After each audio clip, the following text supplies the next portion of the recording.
In 1992, Uganda had the highest HIV prevalence in the world. The situation was terrible. There were many orphans, many breadwinners were dying, and families were left in devastation. Many people died, including friends and relatives.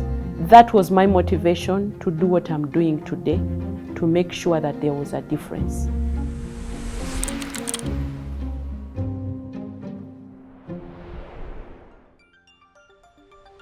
During my work as an intern and also as a medical officer, over 50% of the patients in the wards were HIV infected. They had underlying HIV infection. And we lost many of these. So I was interested in doing something better to improve the lives of these patients. And the engagement in research further increased my interest on what other intervention we could have through research. ART is antiretroviral therapy, the drugs that are given for HIV treatment to stop the HIV virus from multiplying in the body. The first antiretroviral drug became available in 1987, and it was available to patients in Europe and the USA. It was not available here. These drugs were very expensive. So JCRC imported for the first time in sub-Saharan Africa generic antiretroviral drugs from Cipla, India. The cost of the drugs came down dramatically. This enabled many more patients to access treatment. In the past, people who had been buying these drugs were not very consistent. If they didn't have money, then they missed some doses. The population with the highest problem of resistance was actually the children and adolescents, because these have to depend on someone else to give them the drugs. And I wrote a proposal to EDCTP as a fellow to support monitoring HIV drug resistance in the pediatric population. We recruited a total of 360 children. We followed them up for 2 years. The JCRC has received many awards for our performance, for the rollout of treatment from different communities. The most recent was an award given by His Excellency the President on 1st May 2022, and that is the Labor Day. My motivation is to bring this research to regions that have the highest HIV problem, so that we can become a clinical research organization for studies being conducted in Africa. The ultimate goal is to get a cure for HIV.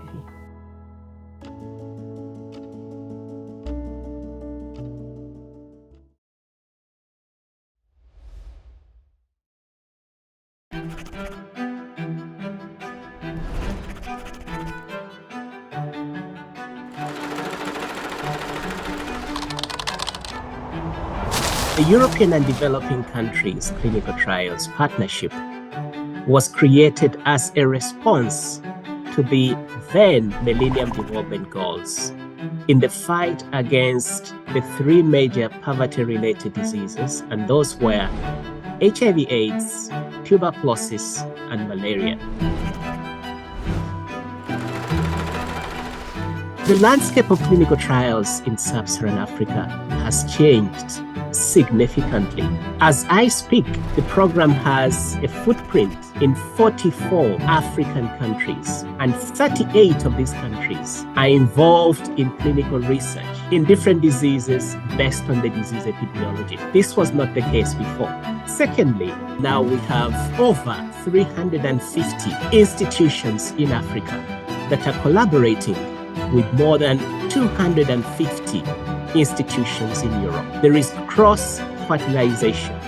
Thirdly, the program has contributed significantly in developing of researchers that are excellent in conducting clinical research at different levels of their development, who are globally connected. The other area that has changed and is continuing to change is the capacity of ethics and regulatory agencies in Africa. I'm very proud to see that the African continent is now contributing to high quality clinical research.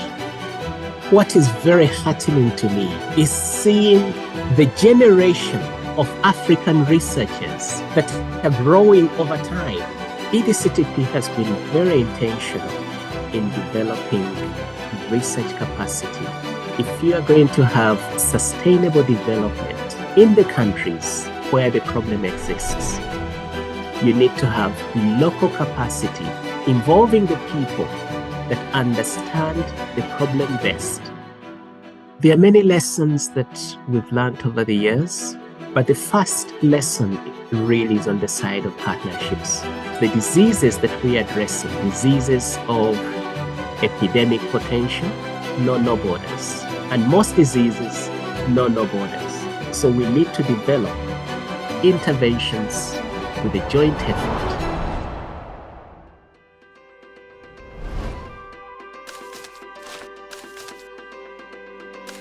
Global Health EDCTP3 is building on the successes of EDCTP1 and EDCTP2, but it has a wider scope than its predecessors. In addition to the infectious diseases and in particular neglected infectious diseases, it will also address antimicrobial resistance, the digitization of health and healthcare, and also looking at the impact of climate change on infectious diseases. There will also be a drive towards more patient-centered approaches that promote cross-disease, interdisciplinary research, and explore opportunities offered by new technologies in context of integrated patient care. For me, it will be important that we further enhance the collaboration between scientists in African and European countries. I see that this is a beginning of a more exciting era. We just need to seize the opportunity and deliver a better tailored program that will serve and be really suitable for the purpose of accelerating medical interventions in the fight against infectious diseases and also building the requisite capacity and contributing to global health security. EDCTP3 is built on 3 blocks. You have the EDCTP participation, we have the European Commission, and we have a 3rd block, which is an open block for contributing partners that can be foundations, it can be industry or other organizations who would like to co-invest with us.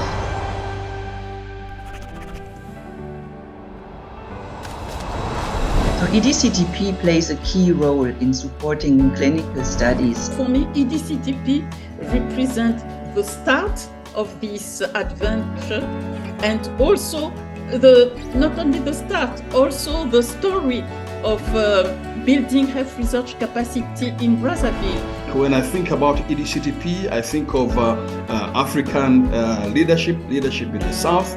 I think about partnership in the South and in the North. I think about capacity building for scientists, which I think is very, very important. And the EDCTP has been very, very instrumental in really strengthening these areas. EDCTP, in a word, is a catalyst. It accelerates the translational research that is so important to bring new life-saving vaccines and drugs and diagnostics to people in some of the lowest income countries in the world, where these new tools can make a very large impact. I'm really proud of further supporting this approach and to move forward in areas that will make a difference to the people and the citizens of this region, and to make sure to build up the capabilities to be recognized as true partners in any of the collaboration that we or even other organizations would like to pursue. And I think this is something that makes me really proud.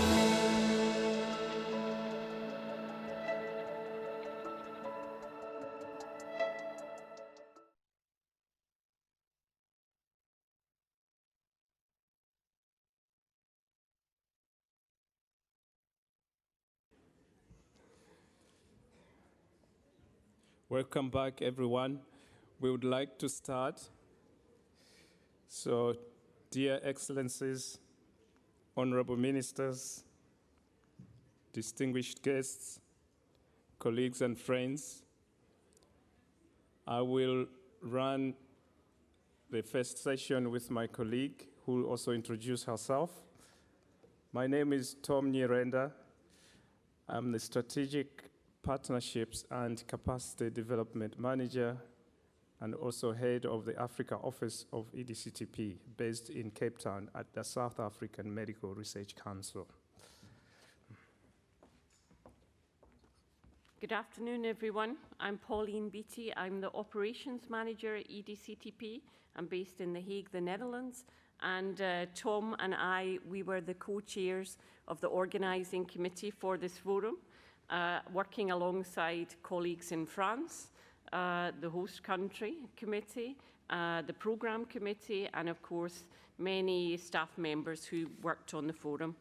So, thank you for staying with us to the home straight.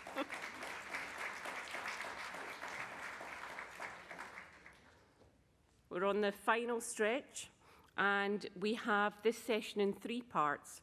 First of all, we're going to announce the winners of the poster prize. Then we're going on to a panel discussion about Global Health EDCTP3, and then we will have the official closing. So I'd like to start with the posters.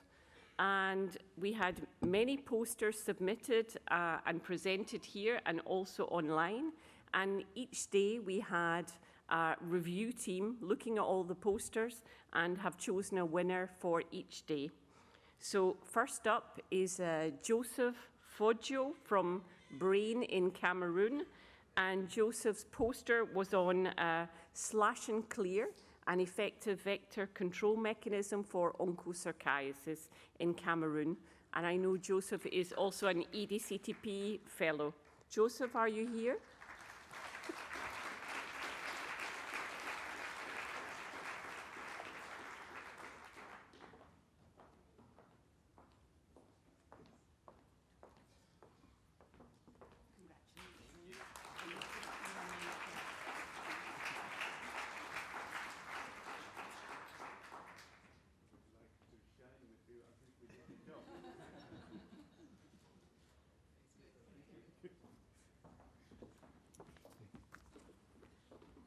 So that was day 1. Can I have this back?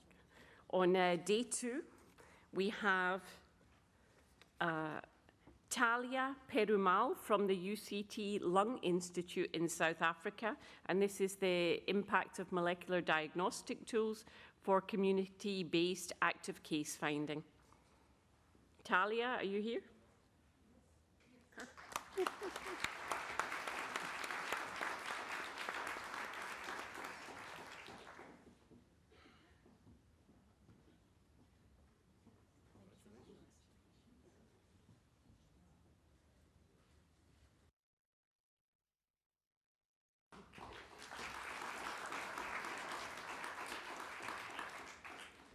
And hot off the press from today, we have Jane Kahindi from the Centre for Geographic Medicine Research in Kilifi, Kenya.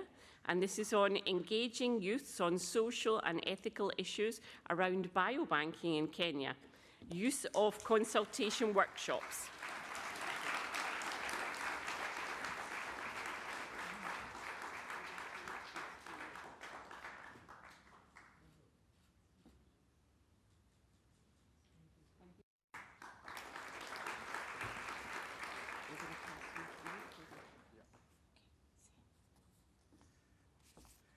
Thanks very much, and let's give our winners a big hand again. For me, this is sometimes the epitome of the equation. On Monday, on the 7th, we had a fellows meeting. We had all the fellows funded through EDCTP and Africa CDC, and what touched me was the stories they were talking about. Some of them, they were for the first time in their life on the plane, leaving their home country to a country called France, which they have dreamed to be into. So this makes a really difference, and we thank all the people and institutions, organizations behind mentoring these young scientists, because that is what will make a difference in the fight against poverty-related diseases.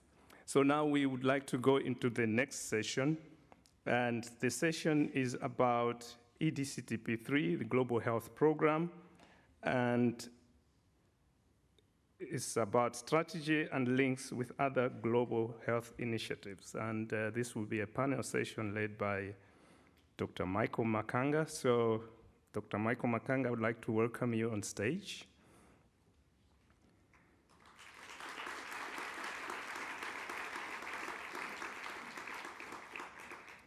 And Dr. Makanga will be joined by Dr. Masidiso Labreka Muyeti, who is the Regional Director of WHO Afro.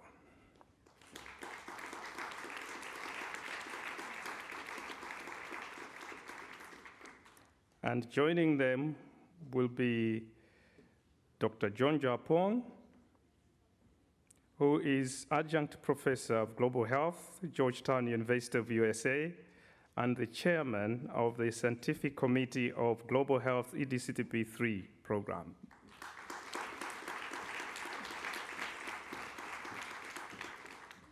And also joining them is Dr. Nevin Miletic.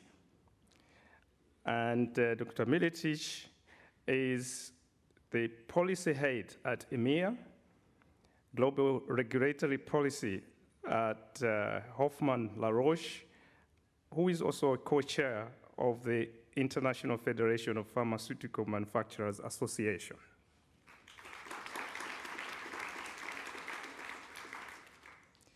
At this juncture, I would like to hand over to you. Oh, how could I? The other panelist is Dr. John Kaseya, but represented by Ms. Shingai Mashingaizi.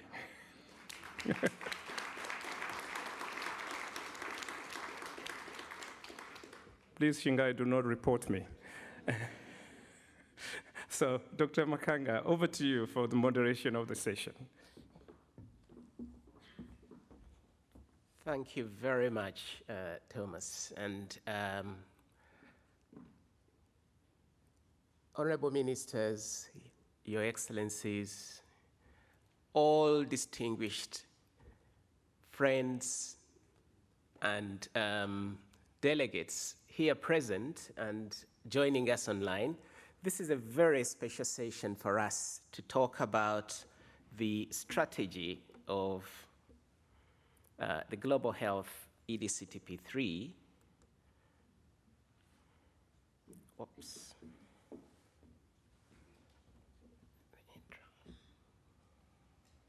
Pardon me. Yes. So in this session, we are talking about the Global Health EDCTP3, the strategy and links to other global initiatives. And to set the scene before I call upon our very esteemed panelists, I just want to, first of all, focus the session. The session is, the objectives of this session is really for you to be more aware about the Global Health EDCTP3 and its role and scope as a funder of research and capacity development to combat infectious diseases. And secondly, to discuss unmet research and development priorities in the field of infectious diseases and enabling policy, regulatory, and financial environments that are needed in sub-Saharan Africa to ensure the development and access to health interventions. And thirdly, to demonstrate collaborations, how collaboration between partners investing in research and capacity development works as a driver for development of new and improved health interventions for infectious diseases, and how this program can contribute to these efforts. And lastly, to identify emerging opportunities that may be best tackled collaboratively with co-investment from African regional partners and global partners to avoid duplication and to maximize impact. And just to remind us, we've had two programs before, but at the moment we have two programs overlapping. The second program of EDCTP, which is started in 2014 and will be ending, activities ending in 2025 and close out in 26. This program is not launching new activities, but is monitoring those activities to be completed well. And these are complementing the program that has started, and that is the Global Health EDCTP3, which started in 2022 and will continue to 2031. And this operates under a new legal structure, and that is the joint undertaking between the European Union, represented by the Commission, and the African and European member states, represented by the EDCTP Association. Briefly about the strategic approach of the Global Health EDCTP3, the vision is to continue contributing to the reduction of the individual social and economic burden of poverty-related infectious diseases, including neglected, emerging and re-emerging infections in sub-Saharan Africa.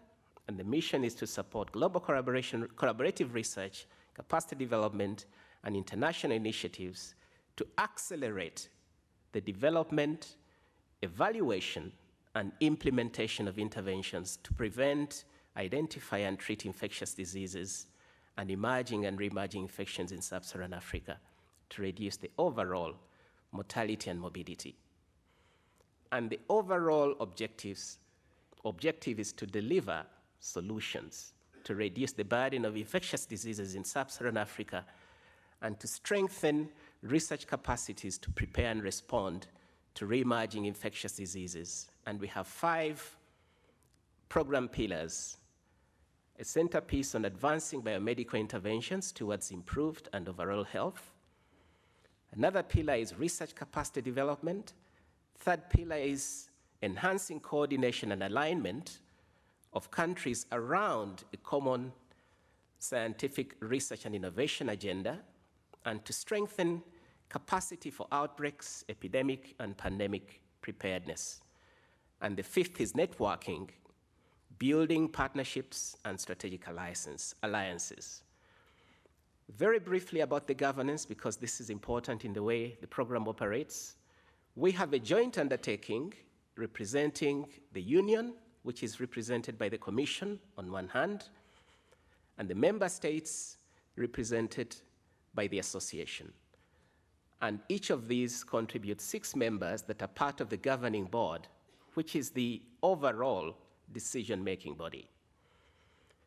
And we have 2 advisory structures. We have the scientific committee, which advises on priorities and scope of the calls. And then we have the stakeholders group, which provides input on the scientific innovation agenda, on the strategic research and innovation agenda, and of course on an ongoing basis. And we have the secretariat, which I'll be leading, which is the implementing structure of the program. And here, we also have contributing partners that may engage with the program to launch activities on a case-by-case basis, and this may require having endorsement through our governing board so that we do joint activities together that are in line with the scope of the program. A number of countries are already part of the program, 15 from Europe and 27 from sub-Saharan Africa, and we want more to enroll, and we have 2 aspirant member states. And this is the most important slide here. This program was created in the framework of the EU Comprehensive Strategy with Africa and the United Nations Sustainable Development Goals, and is building on the success of EDCTP 1 and 2. It's maintaining focus on unmet medical needs of vulnerable populations, infectious diseases in Africa, and is a more inclusive global collaborative program, the way that the structure is made. The program will maintain scope on clinical development, that is all phases of clinical development, but with greater emphasis on late-stage research and development, in particular phase 3, phase 4 trials and product-focused implementation research. And on the late stage, there is that increased drive towards more patient-centered approaches that promote cross-disease, interdisciplinary research, and exploration of opportunities offered by new technologies in the context of integrated patient care. And cognizance is paid to the critical issue of the enabling environment, regulatory environment. This combines ethics and regulatory environment in conducting clinical trials and lessons learned from global health, from the global COVID-19 impact on research and development in general. And the program aims to address the vital gap on the interaction between infectious diseases and non-infectious diseases, and to consolidate that role in the preparation for prevention and effective management of infectious disease outbreaks, climate-related crises, and the growing threat of antimicrobial resistance as the overarching. I'm not repeating this. This is the pictorial element of the integrated approach of the program, and you will see that the disease scope is maintained, paying special attention to the overarching elements of antimicrobial resistance and the climate change, clinical research, capacity development, and networking. All these elements are there, but the delivery approach may change. That is showing the whole value chain of product development will be paid attention to, but of course with more attention to, not excluding phase 1 and 2, but with more attention to phases 3, 4, and product-focused implementation research. So with that in mind, I'll now move on to our very distinguished panel. It's a rare panel to put together. I'll start off with our Regional Director for the African region, Dr. Moeti. And in this regard, I'll ask Dr. Moeti to share with us her perspective of what they see as the major unmet medical needs, and also touch on some of the elements that she views can be best tackled collaboratively with co-funding with the WHO as a collaborative partner. Over to Dr. Moeti. Oh, okay. Thank you very much, Michael, and good afternoon, everyone. Thank you for having invited us to join this panel, which is rounding off 3 incredible days, so I've understood. So I was very happy to be able to join on this last day, having been represented here by my Assistant Regional Director and the team that's been with you. And just to say that we have very much cherished the partnership with the EDCTP over the years. Congratulations for having come to this phase. There are indeed many unmet R&D priorities and needs in the field of infectious diseases that affect sub-Saharan African people and countries. First of all, there's a continuing and pressing need for the development of effective health technologies, and nothing has made that come to the fore more than the COVID-19 pandemic. But the fact that in addition to COVID-19, there were other pre-existing problems in Africa where we need to continue to harness technology and development to have the tools available. So vaccines or drugs or diagnostics that are more effective and also easier to use, are more affordable and can be applied. I saw that you very much emphasized getting to the implementation stage, and we in WHO think it's important for this to be able to be scaled up to the most peripheral level in the health systems and even get into the households and be used by people themselves. There is need to keep developing these targeting major infectious diseases. We still have the need to continue to have better tools for HIV. The other pandemic that we have been reminded is still a big problem and a big killer in the African region, tuberculosis and malaria. We know that some questions have been answered in these fields. We still have important questions remaining if we're going to be able to reach universal health coverage and reach people where they are in ways that are affordable quickly to have an impact. For example, as far as HIV is concerned, we still need to continue improving adherence to available technologies. Would a vaccine solve this problem? I had the privilege to take part in a meeting in the US on developing gene technology, and had at that meeting young African, youngish, middle-aged Africans who had been living with HIV for a couple of decades.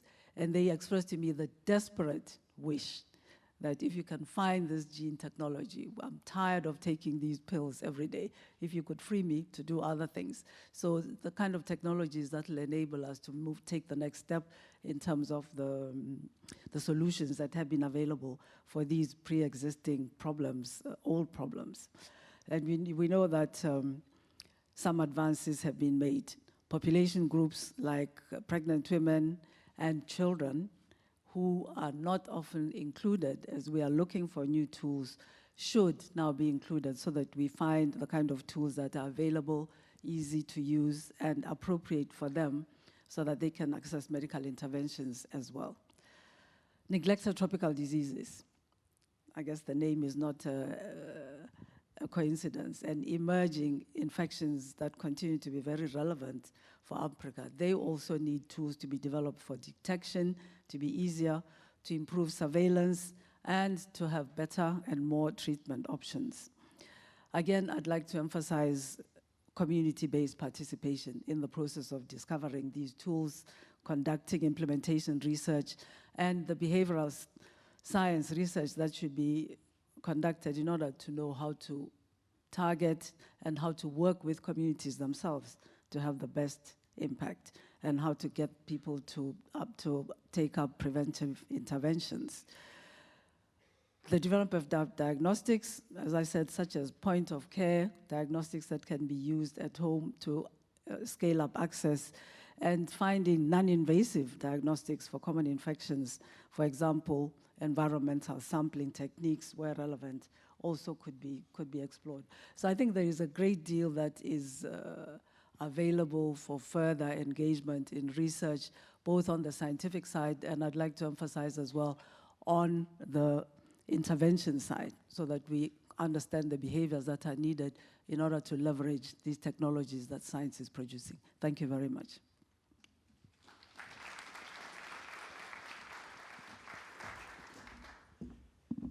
Thank you very much, Dr. Moeti, for that. And at this point, before we leave the regional input, I would like to move on to the Africa Centers for Disease Control.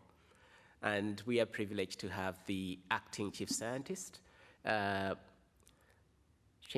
If you allow me to call you by first name, the floor is yours. Thank you. To share major unmet needs and what you think can be done collaboratively with co-funding through Africa CDC. Thank you very much for that kind introduction, and it's a pleasure to be sitting on the panel with such distinguished colleagues. So from the Africa CDC side, I think maybe if we start to talk about priorities, we need to look at what is the vision and what is the mission of Africa CDC, and that is to safeguard the health security of Africa. It's an enormous mandate. And so when you start to talk about what are the specific areas, it can be quite difficult to try and sum it up in such a short period of time. But I'm going to do my best. Our strategic plan, our new strategic plan from 2023 to 2027 was published in July. And for those of you that have seen it, it has 6 programmatic areas and 7 enablers. And of course, these encompass pandemic preparedness, surveillance, laboratory capacity building, national public health institutes, but most importantly and linked to the discussions is local manufacturing of diagnostics, therapeutics, and vaccines. Then within the 7 enablers that are in that strategic plan, one of those is strengthen public health research. So I think those are the 2 entry points or the focal areas that really do align with the Global Health EDCTP3 program. If we talk about disease priorities or areas with unmet needs, I think there are 3 things I would like to highlight. The first is there is the Partnership for African Vaccine Manufacturing, and this is a program that was launched in 2021. And this was as a result of the situation that arose during the COVID-19 pandemic, where Africa was left without access to vaccines. And our heads of state committed to increasing the capacity of vaccine manufacturing in Africa from 1% to 60% by 2040. Within that work, the framework for action was developed, and 22 priority pathogens were identified. So that's the one area. The second, within our outbreak and response unit, they did an exercise to try and understand what are the priority pathogens that are likely to cause outbreaks and health threats in Africa. And they also produced a priority list of diseases and conditions that they think are likely to cause outbreaks within the African context. And the third, Africa CDC is working together with many partners, and some of you in the room, to try and put together what we're calling the African Health Research Agenda. And this is trying to say, how do we look at it from a continental perspective and begin to identify what are the priorities that we want to address in research? So I chose to point out these 3 areas because I think they underpin the areas of collaboration that we can have with the Global Health EDCTP3 program. And just to give one more point, an example of where we could work collaboratively. Within PAVM, there are multiple work streams that are focused on different areas. And one of those work streams is actually R&D. And the work in the R&D work stream is looking at how do we capacitate and improve the ability of African institutions and manufacturers to be able to conduct end-to-end research. So we're looking at how do we improve or increase discovery research. Very little discovery research is taking place in Africa. How do we improve preclinical research? How do we improve or facilitate better implementation of clinical trials from phase 1 to phase 4? And this links into the work we've been doing with several partners as well to try and optimize the clinical trial ecosystem and see how we can conduct clinical trials more efficiently with greater impact and lesser cost. So I'll stop there, but I hope that does give some insights on the multiple areas that Africa CDC and the EDCTP Global Health Program can collaborate with in the future. Thank you. Thank you very much, Shingai. Thank you very much indeed, Shingai, for the distillate that you provided to us. And continuing in the spirit of women in science, let us hear on the side of global collaboration with industry partners. We have a representative from the European Federation of Pharmaceutical Association. And I'll ask Nevena Miletek to share her perspective in this in terms of unmet needs and what you think could best be done collaboratively with industry. Over to you. Thank you. Thank you very much. And thanks a lot for the opportunity to join you today on behalf of IFPMA, which is International Federation of Pharmaceutical Manufacturers and Associations. So as said, I would like to share the innovative biopharmaceutical industry's perspective on the critical role of clinical research in Africa and the potential for collaboration in this essential field. And allow me to start with a reflection. It is really amazing to see how far clinical trials in Africa have come. As mentioned during a recent Africa Regulatory Conference that IFPMA organized in September, back in 2003, when EDCTP was established, there were less than 100 clinical trials happening in Africa. And fast forward to 2021, And that number has surged to over 2,500, and it's growing. And the growth is amazing, but the potential for further expansion is really vast.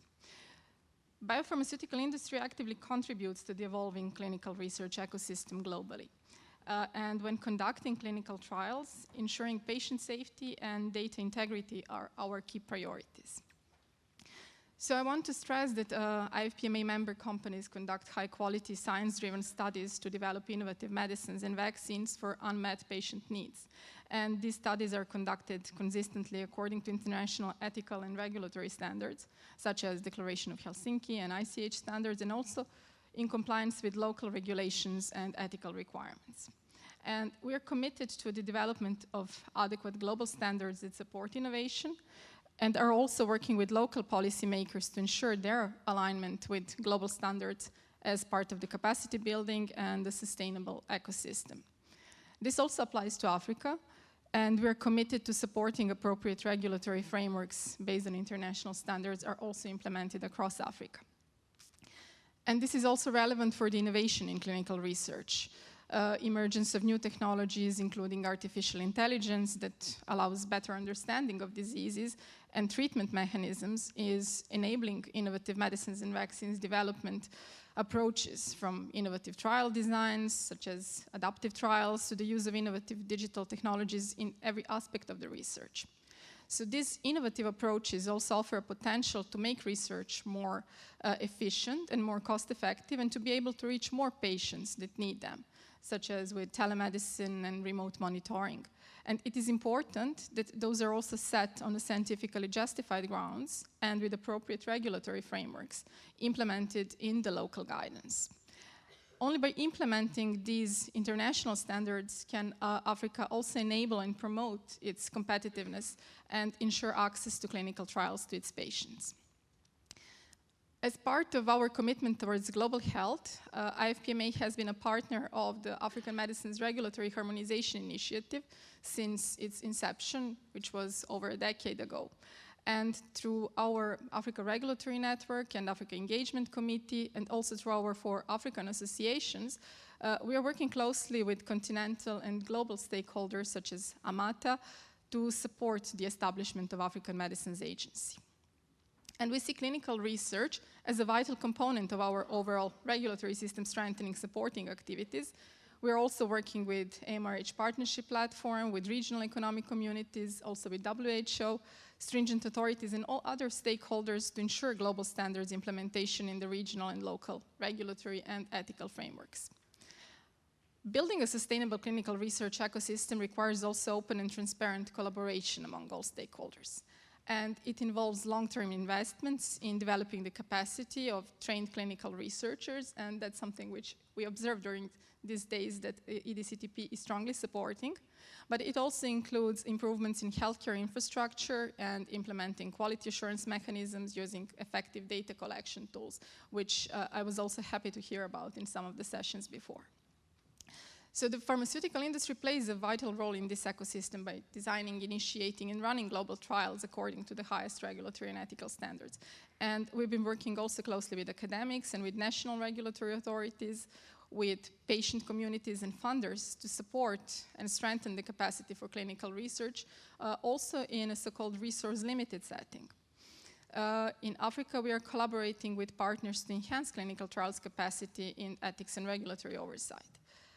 Initiatives such as Clinical Trial Community Africa Network, which collects regulatory and ethics information for clinical trials in Africa, and also with the WHO African Vaccines Regulators Forum, AVAREF, that has a joint continental procedure for the clinical trial assessment and ethics committees review.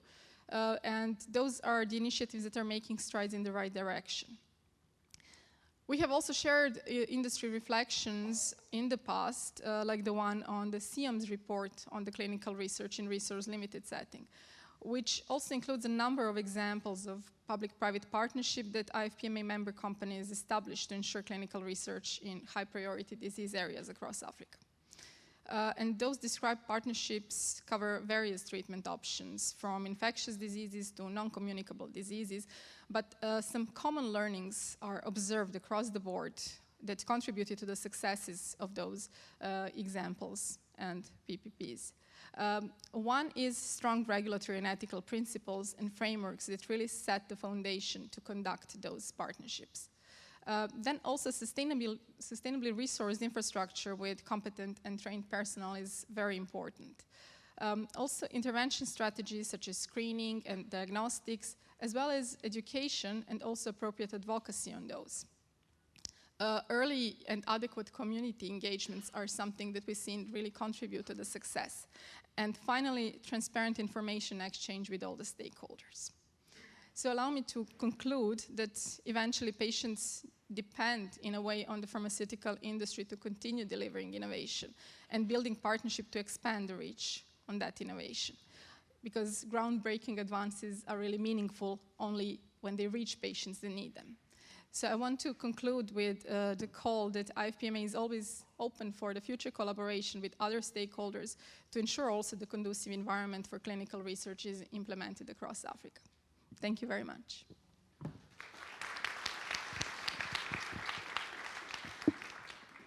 Thank you very much.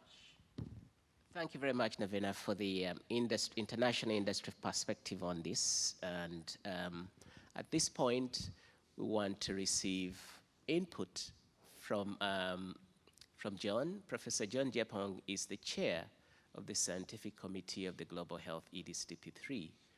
This is a group that helps us to align priorities with our multi-annual strategic research and innovation agenda.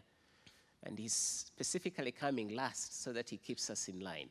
So, John, from what you've heard and from your perspective, please share your observations.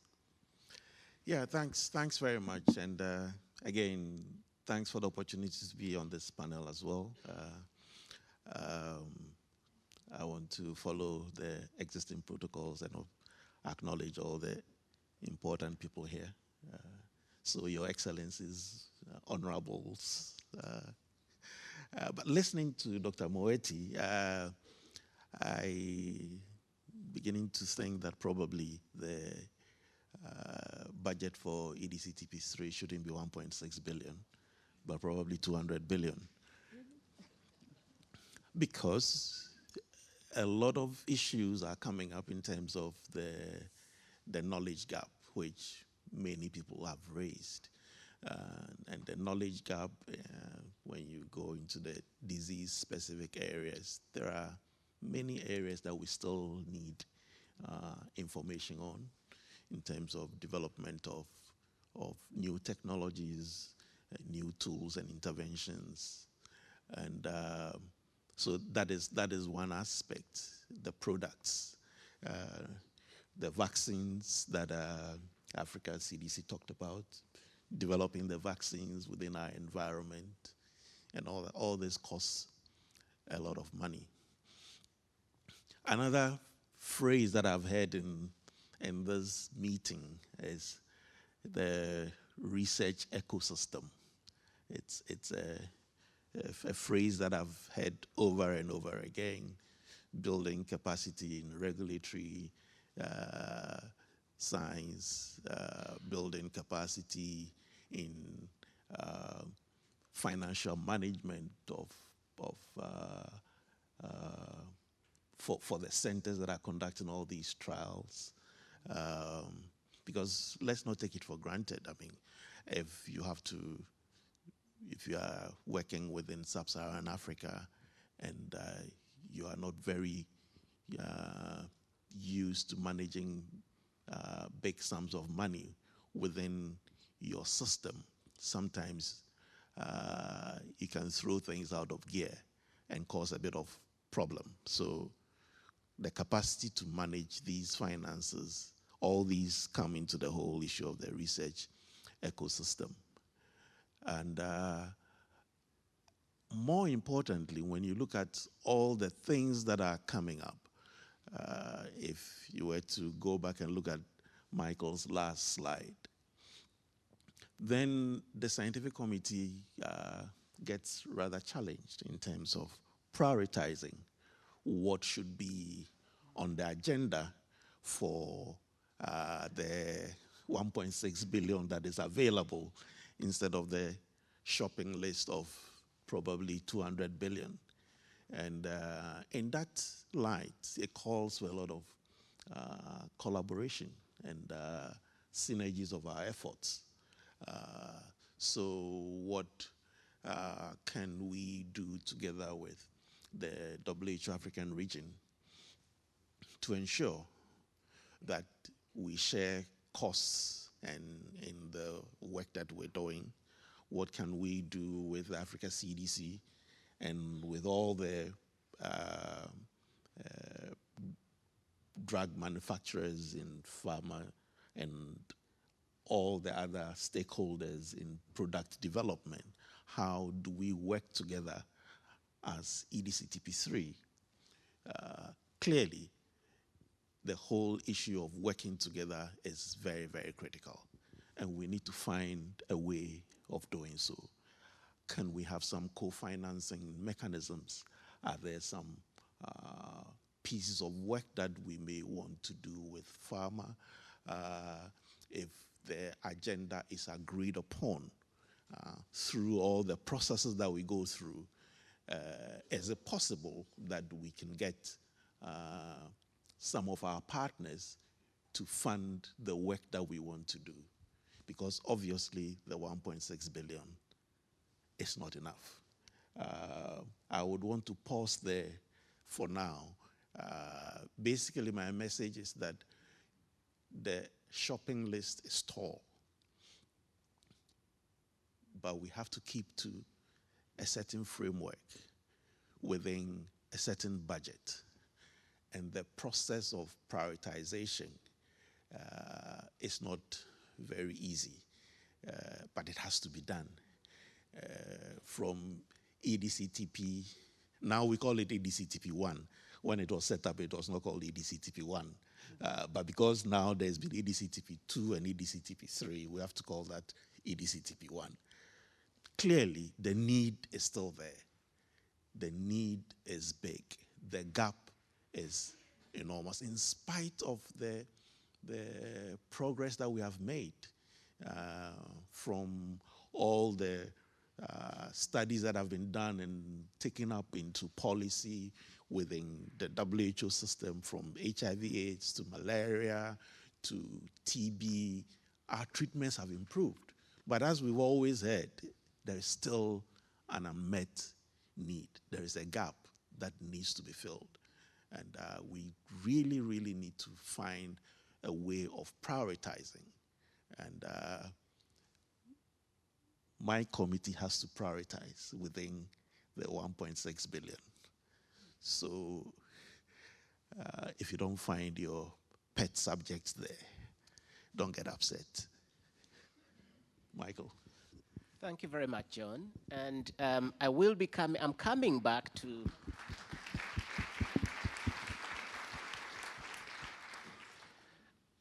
I'll be coming back to our esteemed panelists here with one pointed question, and that is, if you were to identify the one thing that EDCTP can do with your organization in a collaborative way to maximize impact and reduce redundancies, what would it be?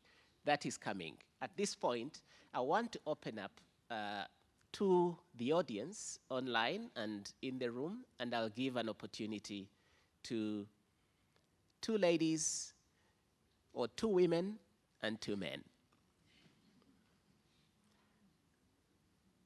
Please take the opportunity if you want to make an intervention.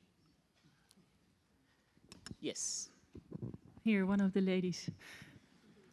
Congratulations to EDCTP and to all the African scientists who've presented fantastic work.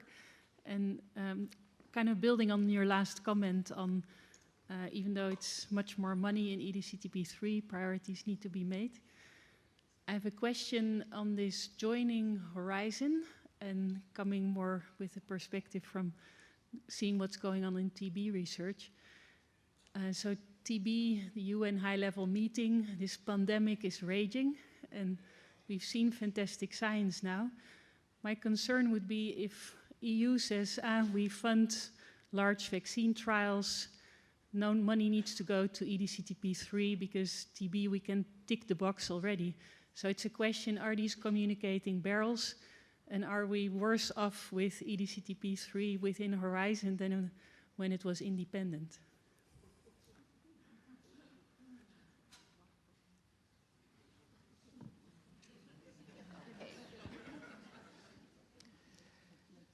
Yes, we are going to respond to the questions. Thank you very much for that question.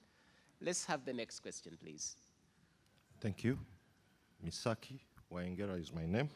I'm a genetist from Uganda.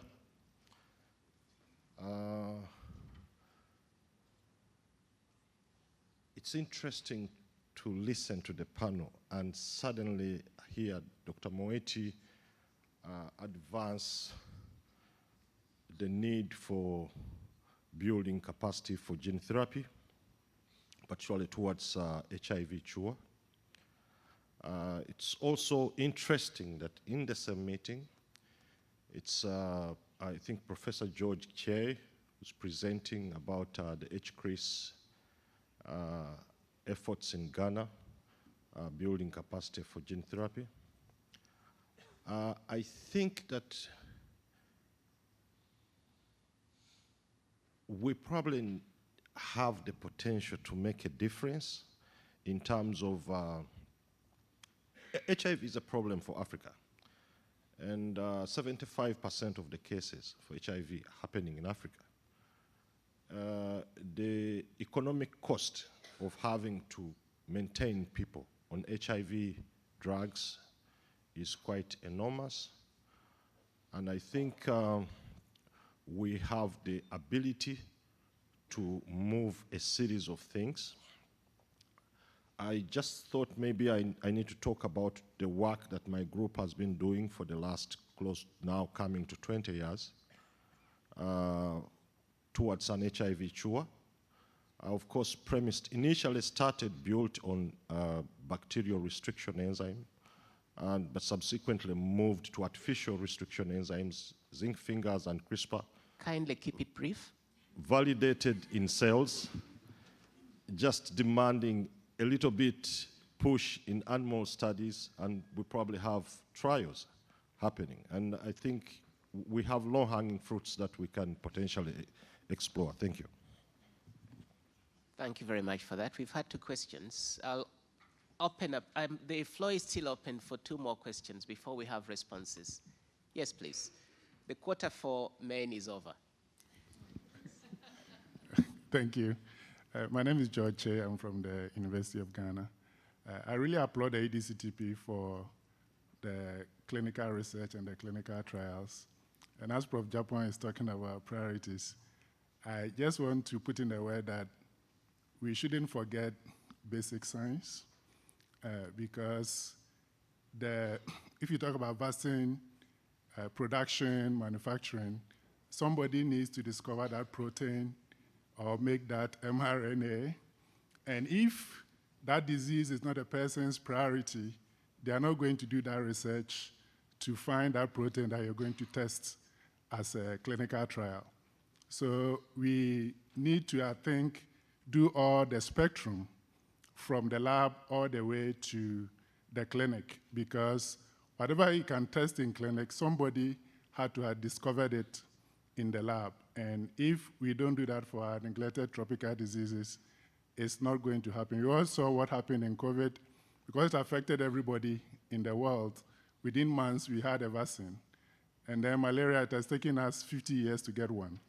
So it's the same with TB and others.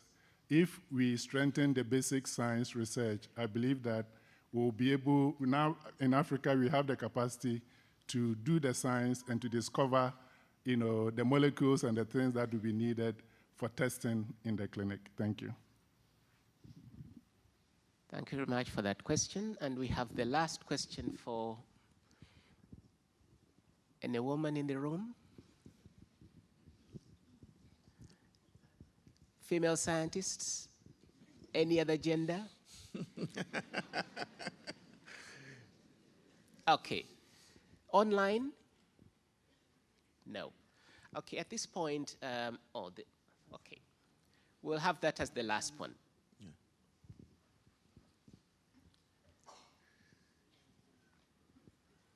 So this is under any other gender. So this is my first time to attend this meeting, and I've really been impressed. I come from the cancer space, and I study a cancer called bucket lymphoma. It is rare. It would never be prioritized on the basis of numbers. It affects few kids in Africa. But it's one of the most important cancers described in Africa based on discoveries, based on investments that were made by the US shortly after the discovery. For example, in Uganda, most of the HIV work was done at the Cancer Institute. So I would like to make sort of an appeal that as you are prioritizing, there should be another consideration for one, diseases where you can have an impact. For example, you could treat all the cases of bucket lymphoma in Africa and reduce those deaths to 0. 2, you can, using that model, improve training in a variety of fields, malaria, EBV, or HIV. So I'm just making an appeal that there should be other considerations for conditions that are of interest to Africa and are not too big for EDCTP. Thank you. Right. Thank you very much all for the very insightful questions that you've raised. I know that there was a question that alluded to, would it be, should we say that it will be worse off having this program in Horizon Europe than it would be without? We shouldn't prejudge, we shouldn't have the glass half empty at a time when the plane is taking off. So let us give it a chance to make sure that we give it time to execute, and then we'll be able to make that judgment. The opportunities for technologies that have been alluded to, and as we said, that the program is open to emerging technologies that may improve either patient care or may contribute to the reduction of any of these diseases. There was question that related to comorbidities. There is a section in our strategic research and innovation agenda that speaks to this, that where there are infectious diseases that are interacting with comorbidities that may be of relevance, this may be seen in that context. Now, I want to use the last few minutes to give our esteemed panel the opportunity to say the one thing that they feel is top on the agenda where the Global Health EDCTP3 may work collaboratively in the region or globally. And we'll start off with Dr. Moeti. Yes, thank you. Thank you very much, and thank you for all those observations and questions and statements of advocacy. So I think that if there's one thing from the WHO perspective, I didn't say very much about our institutional, organizational work. We work very much with member states, and we work with many partners in WHO in order to build capacity, including on the regulatory aspects. We are very much involved with you in building up the regulatory capacity in countries. I do think that one thing that needs our collective attention is how to make the connection between the scientists, the partners that support science, and the policymakers and those that drive the agenda in governments, in countries, so that we have a connection, including advocacy for some of the investments that are needed from the governments that are responsible for health and developing the systems in the region, on the continent, ultimately. So I would like to, if I put in a plea and a word of advocacy, to the international partners that are supporting this work, because I think they have some of the greatest opportunities for engaging the governments, even as they work with the scientists. And I agree very much with the colleague who made a plea for, let's continue the focus on science. So I think we need an environment and an ecosystem where the scientists, the international funders, the international organizations that support and develop these scientists. And I'm very glad to learn that we are putting an emphasis on shifting some of the leadership to the scientists on the continent, in the region, in the national institutions. But I think to complete that environment, we need the policymakers to be engaged from the beginning, so that not only do they understand and leverage the benefit of the results of this research, but they also support it from the beginning, and they make it part of their own agenda for development and support the investment in it themselves. So there's one message I'd like to make it, to deliver it, is that because it'll also speed up the adoption of the outcomes of the research into national health systems and to make an impact on people. That really does need the engagement of the governments in this ecosystem, and if there's one word I'd like to leave, it is that. And as WHO, we are part of promoting that engagement by the governments working with different partners. Thank you. Thank you very much for that perspective. Thank you very much indeed for the perspective from WHO African region. And now we move on to Africa Centers for Disease Control. Over to Shingai. The one thing. Thanks very much, Michael. So I think I've heard the word ecosystem by everyone on the panel, and in many of the discussions that we've had. So I think the shift and the thinking of an ecosystems approach is definitely the direction we need to go, because it will allow us all to work better. There are multiple partners and multiple stakeholders, and we need to work better together. So the one thing I would say we can focus on is the EDCTP3 program can help Africa develop and drive a pipeline of products that are suited to meet the priorities and needs of the African continent. And I say this because this requires a directional and an intentional investment over a long period of time.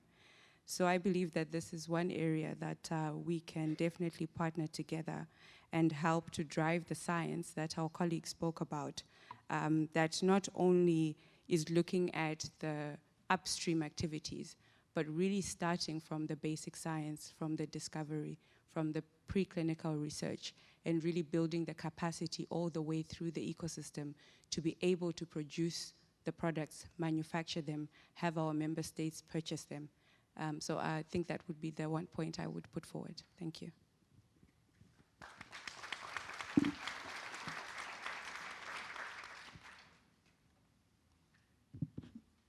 Thank you very much, Shingai. And very quickly, we'll now move on to Nevena to give us the industry perspective. Over. Thank you. Thank you very much. So as you just said, there is a lot of discussions about ecosystem and collaboration. And maybe for me, coming from the regulatory side, we've seen a lot of progress in this regulatory harmonization activities and collaboration and establishment of different networks on both local and regional and national level. So if something could be replicated also in the clinical research part and establishment of these networks and collaborations to avoid duplication, but rather benefit from each other experiences, would be something where we see very beneficial going forward. Establishing clinical trials network is also something which is probably prerequisite for real serious local production and local innovation. So if you have that early development set in a right way. And then maybe just to mention the last thing, WHO is working a lot also on the clinical research side from both WHO resolution and recent guidelines. So establishment of such standards across the continent is really going to help this all coordination and collaboration. So I'll stop there. Thank you very much for the time.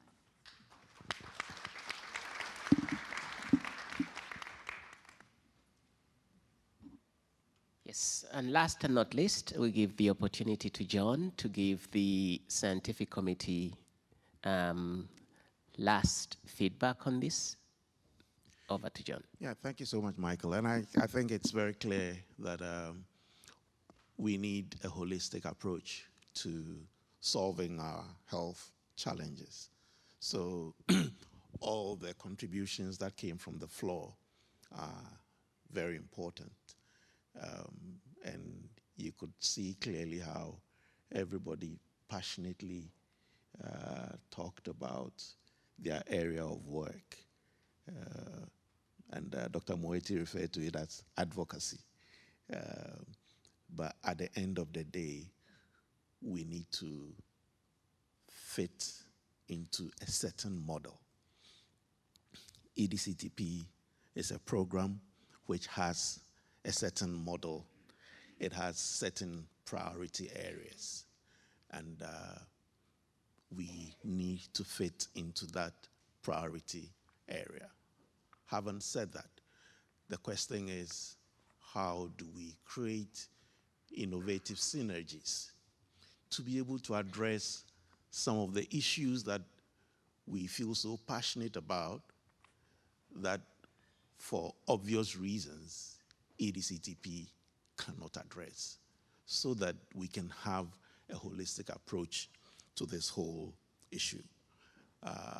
Another area of importance of the scientific committee is the whole concept of leaving nobody behind, and ensuring that this is an African problem. So the solutions should come from the whole of Africa. How do we continue to encourage those who have gone through the processes and become very good, received lots of grants, and have sharpened their skills, and are able to compete effectively against those who are up and coming, but they have problems in their countries. Sometimes they cannot even communicate in the English language the things that they want to put down across properly. How do we bring those groups along? Because I believe they also have very, very important and good ideas to contribute to the system. So prioritization is a big challenge, and we would seek your support to help us prioritize in a very effective way, knowing very well that we cannot do everything in this program. We cannot do everything in this program. Thank you, Michael.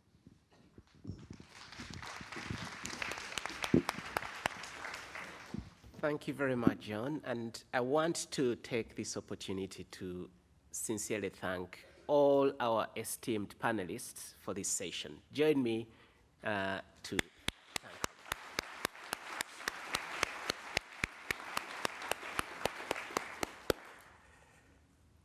Thank you very much indeed. Now I'll request our panelists to take back their seats.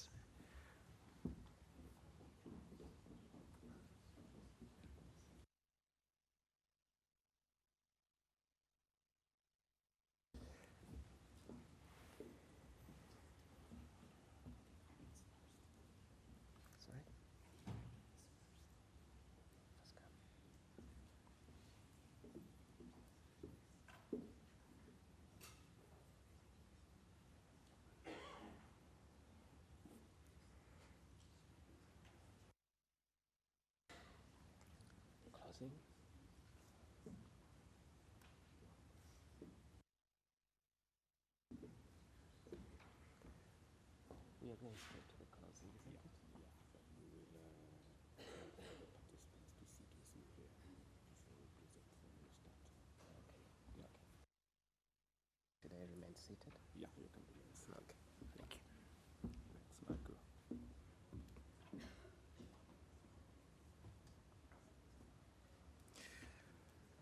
Dear Ambassador Ampru, Excellencies, Honorable Ministers, distinguished guests, colleagues and friends, every good thing comes to an end.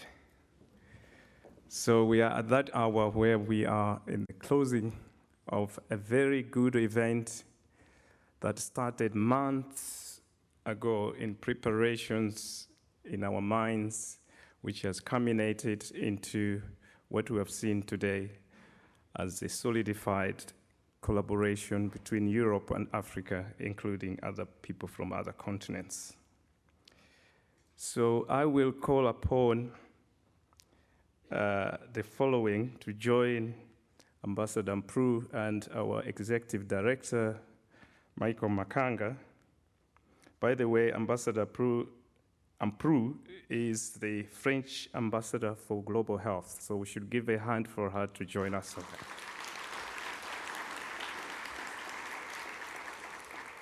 And thank you very much for the French hospitality, which we have enjoyed the whole week.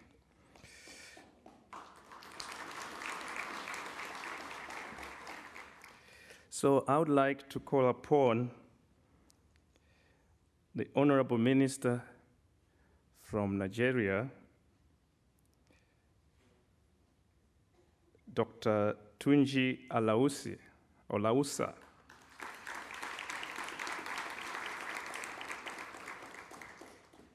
Dr. Olausa is also a medical doctor, a nephrologist with a broad range of certifications and experience, but also an entrepreneur. He has 2 healthcare organizations in Nigeria, the Kidney Care Center and the Kidney Care Center and Dialysis Center in Nigeria as well. Yeah. Welcome, Honorable Minister.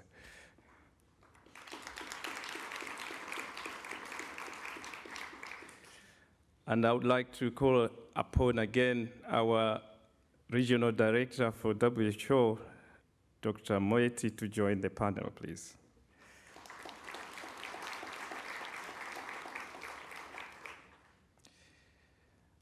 And then we have the chair of the Forum Scientific Program Committee, who was also the chair of the Scientific Advisory Committee of EDCTP2, to join us as well at the panel here.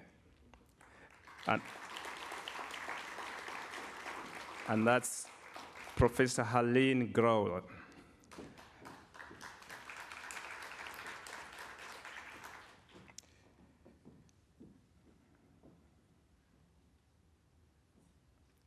And we already have Dr. Michael Makanga.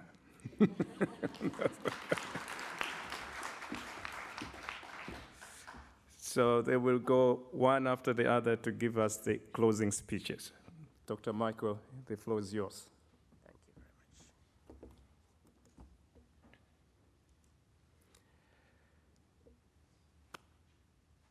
Your Excellencies, all distinguished guests, all our dear delegates here present. It has been a long number of days, but a time very well spent. As we come to the closing, I just want us to share with you the forum in numbers and some of the highlights. In terms of participation, this has been a record forum for EDCTP. We had 1,118 registrations, 960 in-person participants, and special thanks to our hosts in this regard, 158 visual participants representing 64 countries, 37 from Africa, 16 from Europe, and 11 from the other continents. The forum has been very rich, 6 plenary sessions with 35 speakers, 20 female and 15 male, with 774 abstracts submitted, 70 oral presentations in parallel sessions with 67 speakers, 33 female and 34 male, 57 oral presentations, 22 female and 35 male, 247 physical posters, and we've had the winners mentioned tonight, 70 electronic posters, and 6 scientific symposia and 3 workshops, 3 sponsored satellite sessions organized by partners. The Meet the Expert sessions were 3, with 30 very committed experts and 77 scientists interested in developing their career. And we've had highlights. We had the opening ceremony where we had a range of distinguished guests from Africa and Europe, applauding EDCTP for its achievements to date and expressing their hopes for even greater impact in the future. The opening ceremony was also graced by the presence of the French Minister of Higher Education and Research, Sylvie Rentelou, and Dr. Pascal Makumbi keynote address on disruptive scientific excellence and the leadership for a better world, delivered by Professor Michel.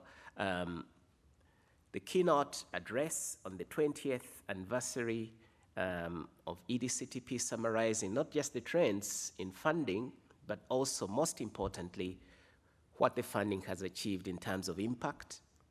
We had the keynote address from Professor Karim, describing how discovery made in Africa has led to a possible intervention for use in Africa.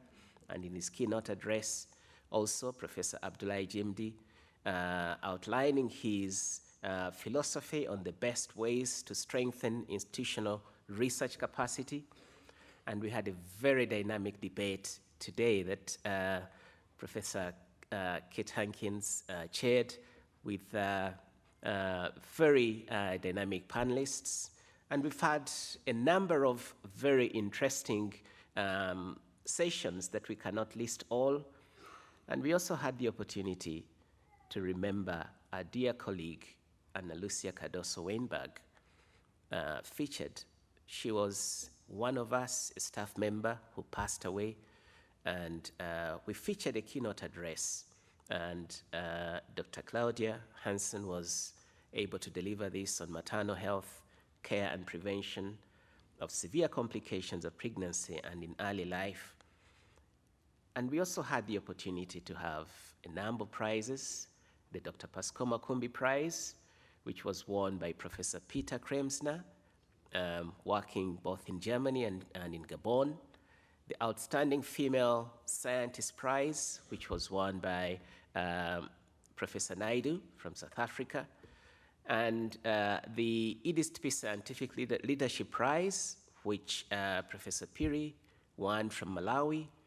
And we had the Outstanding Research Team Prize, which was won by the Health Research Unit from Zimbabwe, and also collaborating with the United Kingdom.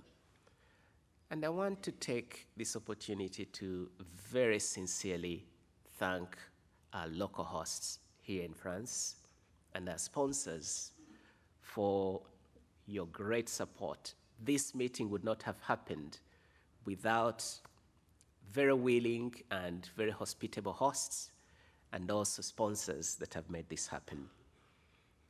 And lastly and not least, to thank the host committee that has been working tirelessly, sorting out visas and working with the scientific program committee, which I co-chaired with Helene, who will be speaking to us shortly, and the many members of the scientific committee that helped to put this program together, the organizing committee, and the events committee did so. Program committee has worked tirelessly over the nights and during the day. Special thank you to all members. We cannot list you all. We really appreciate.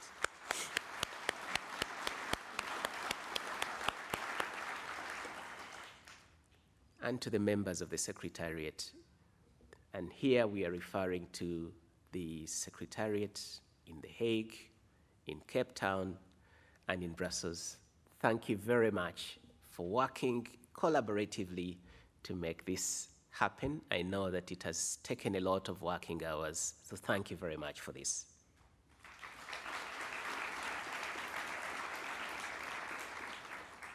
And with this, I will hand over to my co-chair of the scientific committee to give her reflections. Over to Haline. Thank you, Michael, and it's a real pleasure to be here today. Dear Ambassador Ampru, Your Excellencies, Honorable Ministers, colleagues, friends, and our online participants. We're celebrating 2 decades of the EDCTP, and 2 decades ago, it was born with a vision to reduce individual, social, and economic burden of poverty-related diseases through research, innovation, and impactful collaboration. These past 3 days have been a testament to the power of collaboration, to innovation, and to the shared pursuit of knowledge. It's truly heartening to witness what can be created from strategic investments combined with a committed leadership. In the world of global health, where challenges can often seem insurmountable, we have seen also through many examples in this meeting the transformative power of investments, guided by the vision for a healthier, more resilient future. And these investments, as we do appreciate going forwards, have borne fruit in the form of groundbreaking research, innovative interventions, and improved health for many individuals. We have at the forum meeting also seen many examples of dedicated scientists who have the ability to see beyond failure after failure after failure, and who continue to inspire young scientists to make a positive impact.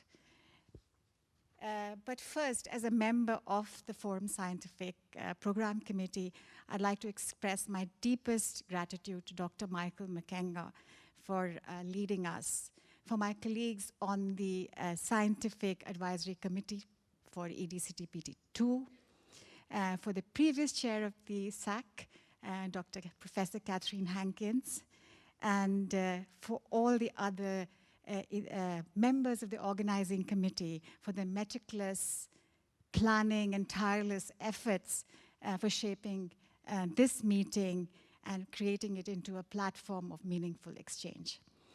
And thank you. Next, my appreciation to speakers and contributors who shared their insights and expertise. And finally, to all participants, thank you for your engagement, the questions, the passion which we've all felt and which has been palpable, and for pushing really the boundaries of what knowledge we have collectively. While attending the sessions and symposia, I've been struck by the excellent contributions from many, many young scientists who I personally see as a catalyst for the advancements which will shape our collective future. The energy, you will all agree, has been electric, and the enthusiasm has truly created a transformative forum meeting. And finally, I live in Norway, and there's a word we use in Norwegian and maybe also in Swedish, and the word is vemodig. And vemodig is a word which sort of conveys a very complex emotional state that combines sweetness with a tinge of sorrow. So reflecting on the past few days, I can't help but feel a sense of vemodig, a blend of nostalgia and gratitude to what has been collectively achieved. And as we bring the forum meeting to a close, let's carry with us the memories we've created and the connections we formed. Here's to the enduring success of the EDCTP movement in continuing to create a dynamic and attractive research environment that harnesses the power of new technologies, engages young talents, and fosters impactful collaborations on a global scale. So thank you very much.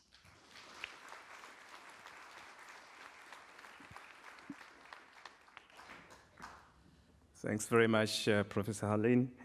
And this time is for us to hear from the Honorable Minister Alausi, who is the Minister of State, Health and Social Affairs from Nigeria.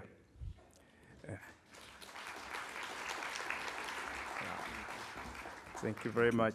Just before you take the stage, I would like to say that we really appreciate the growing number of countries joining the association from African continent. And I was once told that for all black people on earth, 1 out of 3 of them is Nigerian. So we are very happy. Yeah, thank you. You're very correct about that. Yes, because we have a population of about 220 million, and we're growing. And with a birth rate of 3.5%, it's projected that our population will be 400 million by the year 2050. But that's a huge challenge. We need to work to be ready to provide services, including sustainable health care to our teeming population. So you're very correct about that. Let me start by acknowledging the excellencies that are present today. Honorable ministers, all distinguished guests, colleagues, and friends. Greetings from the President of the Federal Republic of Nigeria, President Bola Ahmed Tinubu, GCFR. And let me congratulate President Macron as well, our host, for his hospitality and for the successful hosting of this event.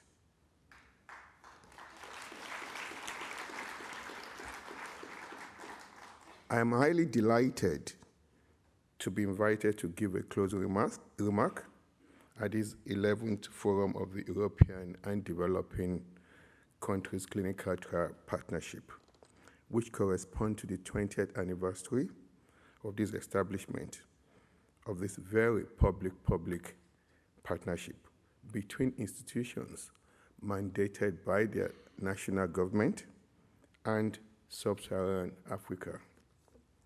Nigerian participation in the EDCTP in the last decade has seen tremendous impact, particularly in capacity building of our laboratories, development of good clinical guidelines, and numerous support the partnership provides to tackle the burden of HIV, tuberculosis, malaria, and other infectious diseases. I will encourage our fellow African countries that are not yet part of the EDCTP to take advantage of the unique opportunities that this partnership offers and come on board. The government of Nigeria is more than exhilarated to further deepen this partnership among member countries. This whole week has seen us demonstrate the spirit of togetherness, determination, and commitment, not only to eradication of endemic infectious diseases in sub-Saharan Africa, but also to collaborate with our European counterparts to reduce the burden of diseases among these two continents and the world at large. A delegate represented Nigeria in the General Assembly meeting that took part the day before this forum, and I'm sure they will report and make recommendations on how we can deepen our partnership with EDCTP. In the past few days of this ceremony and forum, we have listened to various speakers and abstract presentation. And let me say, this is an amazing platform for developing the health research capacities of young and upcoming researchers.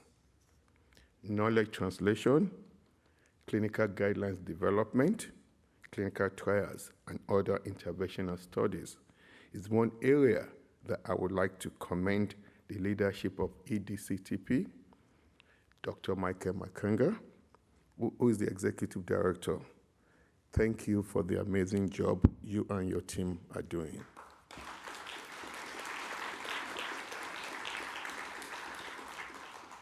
To the chair of EDCTP Association, Dr. Eni Gadeke, and other members of the board. I know I do have a short time for this remark, but let me quickly put it forward here that since my assumption as Nigeria Honorable Minister for State for Health and Social Welfare, with the responsibility of supervising our health research and research institutions, I have done a review of our research and health data ecosystem, and we have taken the following step: improving the quality of data in our national health information system. We have also constituted a new National Health Research Committee and a new National Health Research Ethics Committee, which will be inaugurated in the next few weeks. We're working to quickly use our extensive research manpower and take advantage of a large population of over 220 million people to be the next destination of clinical research that will include vaccine trials, genetic studies, and other types of research. We shall need your support and collaboration for this ambitious goal that we have set for ourselves. In conclusion, Nigeria is committed to its financial obligation to this partnership and look forward to working more closely with EDCTP, including the Global EDCTP3 joint undertaking in the coming years. Finally, let me once appreciate the organizers of this ceremony and say a healthy Africa population is a global north that is prosperous and free of transfer of disease burden. Thank you, and God bless.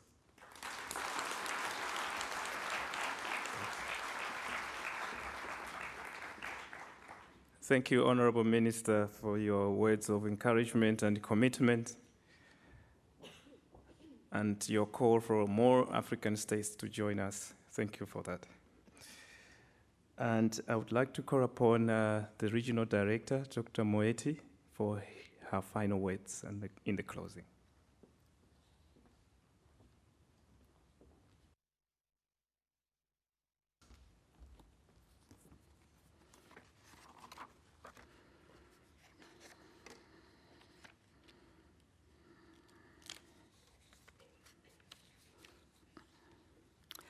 Dear Ambassador Ampru, Excellencies, Honorable Ministers, distinguished guests, colleagues, and friends, and I'd like to make a special shout out to the many young scientists so full of energy that characterize this EDCTP Forum.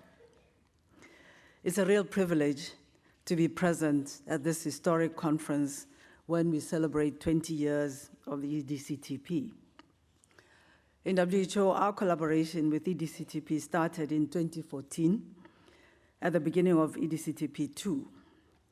We've had a fruitful collaboration in strengthening health research systems, ethical and regulatory capacity, as well as building a critical mass of young scientists and researchers in the WHO African region.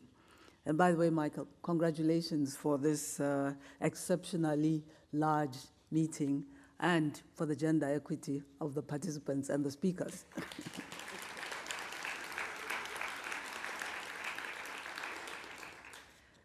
Ladies and gentlemen, permit me also to congratulate the distinguished recipients of the various awards that were given during this event. And I'd like to pay a special personal homage to the late Dr. Pascal Mukumbi, who so inspired the EDCTP, who inspired us as well, and inspired young researchers and health leaders on the continent. I'd like to congratulate you, Dr. Michael Makanga, upon your appointment as the Executive Director of EDCTP3. And having interacted with Michael over the years, one can affirmatively say that the new appointment is very well deserved, and we pledge our support as you assume this critical role.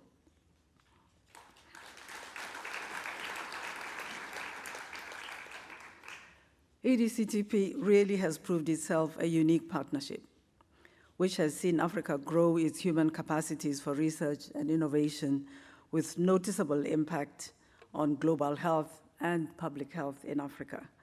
Indeed, the theme of the forum, partnering for global health research, innovation, and impact in Africa, is very apt. During the COVID-19 pandemic, we fully appreciated just how unequal our world is, and strengthening capacities and human capital to ensure that generating solutions for Africa's problems can be led by African scientists, and that African scientists can lead in finding global solutions is key. We live in a world under the threat of new and emerging pathogens that would cause more severe diseases and death than COVID-19. This we know to be a fact.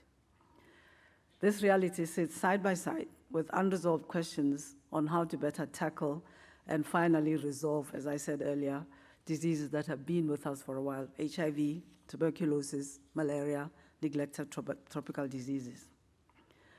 COVID-19 amplified the need to build health systems and community resilience as important components of building health security, and more investment in implementation and behavioral research will help elucidate what exactly needs to be done to achieve this. So strong coordination and mutually beneficial partnerships will better harness country capacities and investments. North-South partnerships are beneficial, and this is one such, but we've also noticed very impactful South-South partnership presented in this forum. Our work at WHO can become a strong bridge towards this goal, and we offer to play that role. Countries are eager to get into manufacturing and have actually started taking concrete action to do so, to get into product development and the end products of clinical research. There is work to be done in making the connections that would result in better engagement, more investment, and ensure affordable access to medical technologies.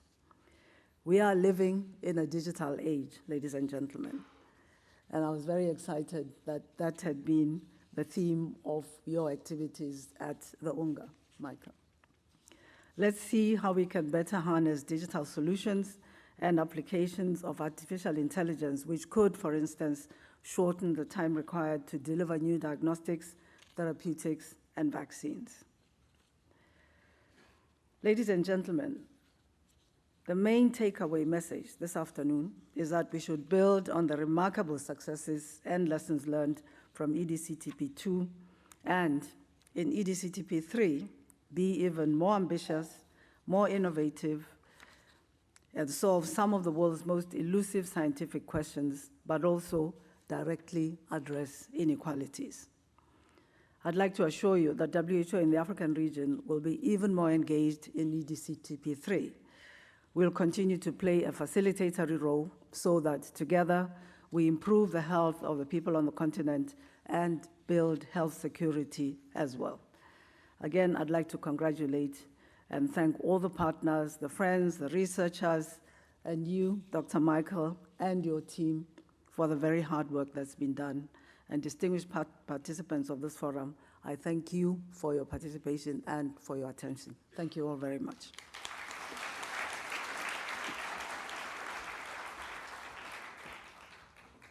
Thank you, Dr. Moeti, and thanks for the words of encouragement and assurance for our collaboration on the African continent. So, dear participants, delegates, ladies and gentlemen, it is my pleasure now to introduce Ambassador Anne-Claire Amprou, who is the French Ambassador for Global Health, to address us. Madame, vous avez la parole.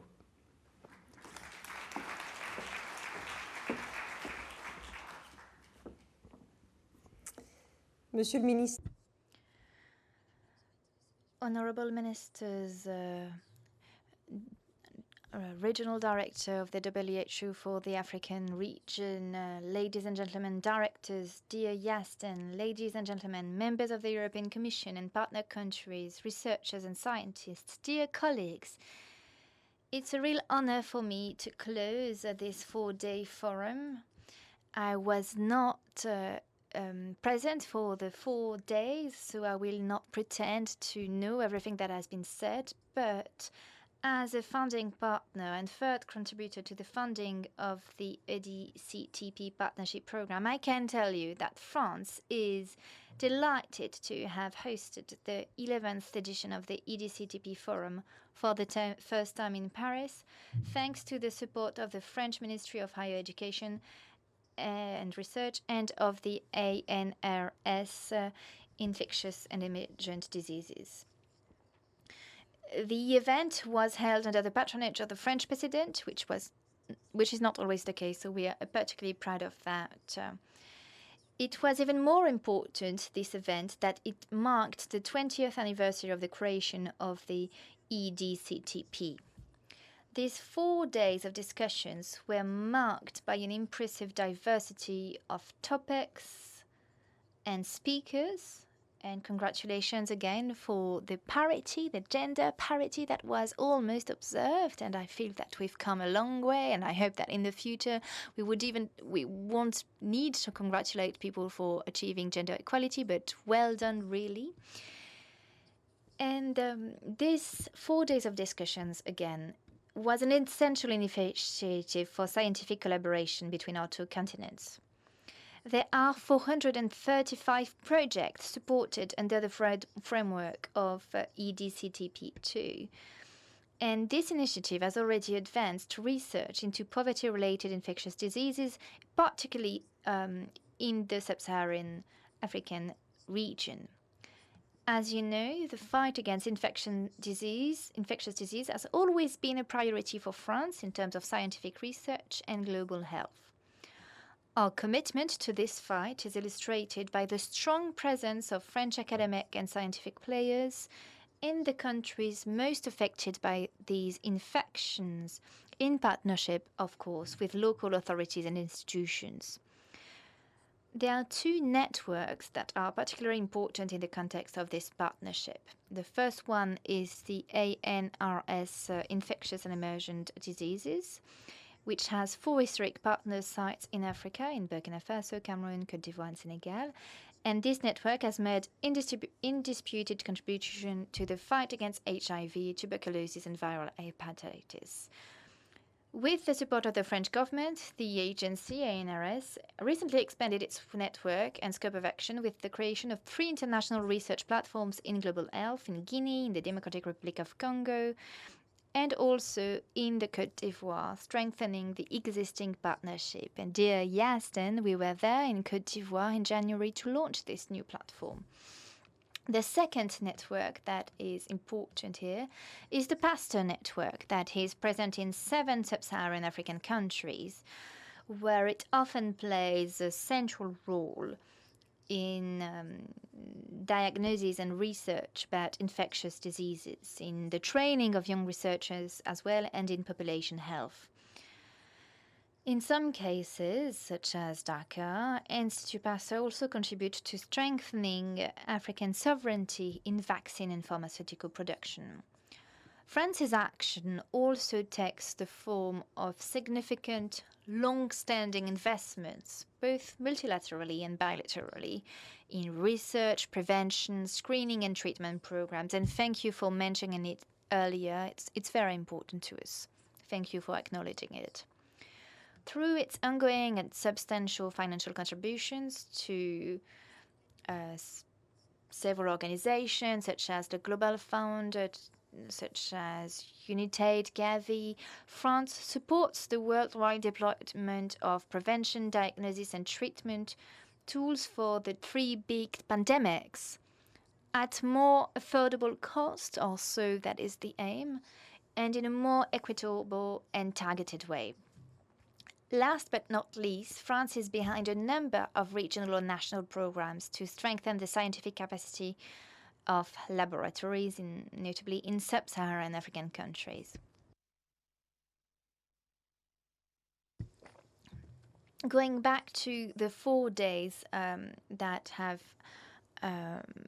made this forum, this is perfectly in line with France's new global health strategy for the period 2033-2027 that was launched last month in Lyon in the presence of the Minister of Europe and Foreign Affairs, Mrs. Catherine Colonna, in presence of the Minister of Higher Education and Research, Mrs. Sylvie Retoyot, that you've seen on the first day, and the Minister of Health and Prevention, Mr. Aurélien Rousseau, as well as the Director General of the WHO, Dr. Tedros. And these objectives of the EDCTP partnership, as I said, are aligned with our new health strategy for 4 reasons. The first one is that it funds research projects aimed at accelerating the clinical evaluation of drugs, vaccines, and diagnostics for infection diseases. In doing so, the partnership contributes to achieving SDG number 3 on health and well-being. And it is the Sustainable Development Goal number 3 that is also our goal in France in terms of health policy. The second reason is about projects supported that specifically address the determinants of the emergence and re-emergence of infection disease, particularly pertaining to zoonotic risks. And again, this is in line with the One Health approach promoted by France, which recognizes the interdependence between human, animal, and ecosystem health. Third example, and as I said, there are only 4, but I could talk about more examples. There are many more. But the third example of how the EDCTP values and France's aims are aligned is the partnership that is designed to strengthen the infrastructures needed to conduct research in partner countries and encouraging training with multilingual tools accessible to the greatest number, as discussed during a session this morning. Strengthening human resources for health is one of the pillars of France's global health strategy. It is one of the main challenges that we are facing. And this is illustrated by our support for the WHO Academy in Lyon, which from 2024 will become the reference center for training health professionals worldwide. And finally, last example of our alignment with the EDCTP is this approach based on equitable partnership and co-ownership that encourages the emergence, the strengthening, and the perpetuation of regional leadership in research, as mentioned on several occasions during this forum. I think we had several examples over the past 4 days, especially during the scientific symposium earlier this week. And France supports and promotes these objectives and values in its external action in global health. All our actions and all the projects financed under the EDCTP contribute to strengthening our collective capacity to prevent, prepare for, and respond to health crises.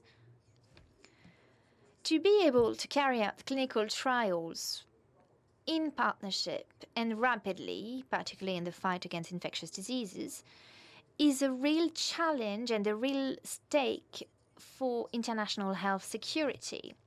For this reason, the issue of clinical trial is an integral part of the negotiations that are currently taking place in Geneva, in the framework of the International Agreement on Pandemic Prevention.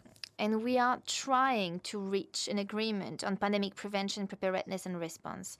I was in Geneva this morning because I was taking part in this negotiation, and I can tell you that this is key. When we negotiate, we talk about Article 9 of the treaty project. It's about research and development and clinical trial.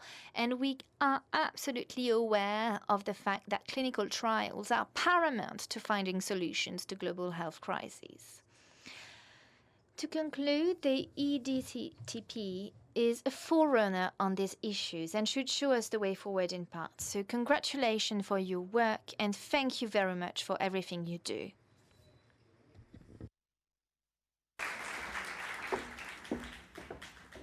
Merci beaucoup, Ambassador. Thank you, Excellency. Ambassador Ambrou, thank you very much.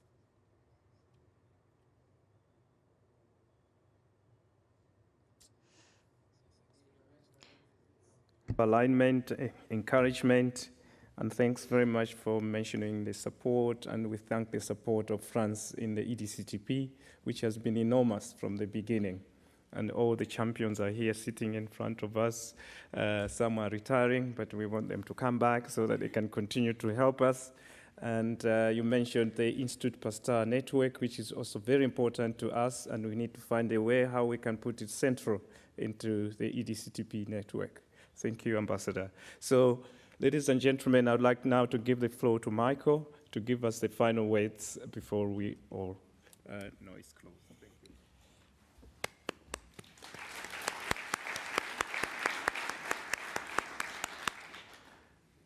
Thank you very much, Ambassador Amprou, for the very inspiring words that you've given us. And before I close the meeting, this meeting would not have happened without the tireless effort beyond hours of Professor Yazdan Panna. And I just wanted to single this out right at the end. We need to appreciate you, Professor Yazdan Panna. You did a splendid job together with your whole team at the NRS. Thank you very much indeed.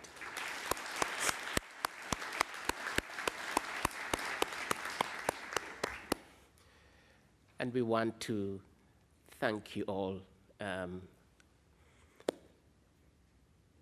Ambassador, Honorable Minister, our Regional Director for African Region. It's not a simple thing to be here, but for you to honor this occasion, to be here with us, we really appreciate you indeed.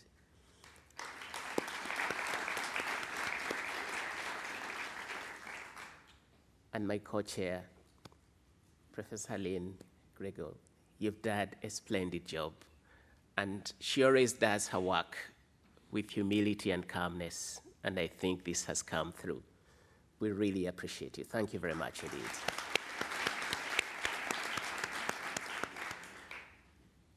I want to very, very sincerely, I'm repeating the thanks, but all you delegates coming through and seeing the whole spread of representatives from all regions, thank you very much, and let us keep up this spirit.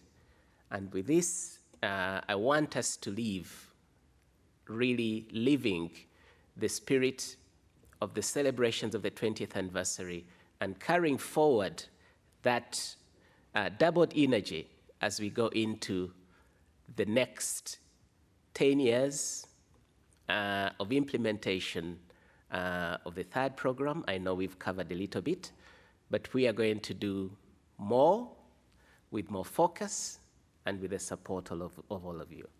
So with this, I want us to come to a close, and thank you very much indeed.